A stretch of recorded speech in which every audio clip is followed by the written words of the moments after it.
avant de répondre à votre question, globalement cette année, moi j'ai personnellement une satisfaction puisque je me dis désormais qu'on a un groupe. Avant le Sili national, quand on parlait, personnellement, moi je me disais qu'on n'avait pas de groupe. Et le football, il faut d'abord avoir un groupe. Et ce groupe, avoir un état d'esprit compétitif.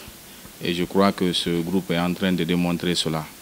Le match contre le Sénégal, au fait c'était notre match texte. On devait montrer ce que nous savions faire. Et je pense que hier, le groupe s'est bien comporté, l'équipe s'est très bien comportée. Mais le Sénégal, n'oublions pas que c'est le champion d'Afrique. Le Sénégal, c'est une équipe qui a une base très forte. Et nous sommes en reconstruction. Donc, je n'en veux pas beaucoup à l'équipe. Seulement, je dirais, hier, il ne fallait pas changer l'équipe qui a joué les deux matchs. Il fallait continuer à les faire jouer, puisque le football, c'est la forme du moment. Donc vous avez constaté, les anciens qui ont commencé le match avaient du mal à avoir du rythme. Et c'est ce qui a fait qu'on a eu du mal à s'imposer face à cette équipe. Mais qu'à cela ne tienne, vraiment j'ai retenu quelque chose de positif du match d'hier. Alors qu'est-ce que vous pensez sur l'avenir du Sili dans cette CAN? Bon, l'avenir du Sili dépendra de la force mentale de nos joueurs. Parce que le football, ce n'est plus sur le papier. On a vu des équipes qui sont en train de créer des exploits dans cette CAN. On ne les attendait pas, tels que le Cap-Vert, la Guinée équatoriale, qui sera notre adversaire. Du coup, ce qu'il faut dire aux joueurs, c'est de jouer. C'est sur le terrain que ça se passe, c'est dans la tête. Il faut avoir un état d'esprit très compétitif pour affronter les phases directes. Donc, nous croyons fort, comme le peuple de Guinée a toujours cru en son équipe. La Guinée équatoriale est jouable, c'est une équipe qui est jouable, donc je pense bien que nous pouvons s'en sortir. Et l'équipe peut aller de loin si nous continuons à avoir vraiment ce même état d'esprit compétitif.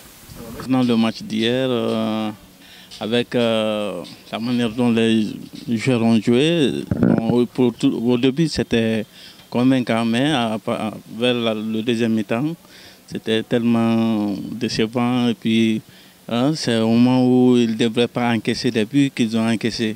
Mais dans ce cas, je ne blâme pas l'entraîneur ni les joueurs, parce que chacun a sa part de responsabilité là-dedans.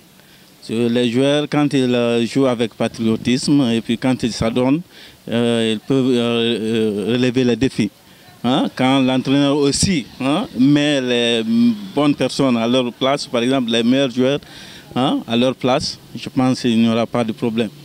Donc à mon avis, hier quand même, bon, là, le problème il peut être au niveau de l'entraîneur, au niveau des joueurs. Parce que quand les joueurs jouent avec patriotisme, je pense que c'était mieux quoi.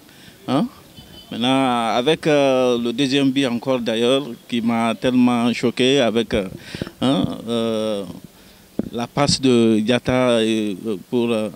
J'ai pas beaucoup de choses à dire à notre Sili national. Et les joueurs, ils n'ont qu'à comprendre qu'ils ne jouent pas pour eux, ils jouent pour la nation. Ils jouent pour la nation, ils jouent pour la Guinée. Ils n'ont qu'à regarder les Cap-Verdiens, comment ils sont déterminés. Ils n'ont qu'à regarder les autres aussi. Vous voyez, non, avec les pronostics bidons là, tout est parti zéro.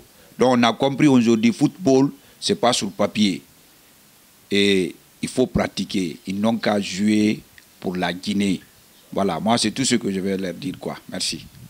Le match d'hier, je ne peux féliciter d'abord l'entraîneur Kaba Diawara et tous les joueurs du Sili national. Je demande à tout le monde, les supporters, les joueurs, de doubler encore l'effort pour le prochain match. Vraiment, merci beaucoup. Bimbinso. Yeah.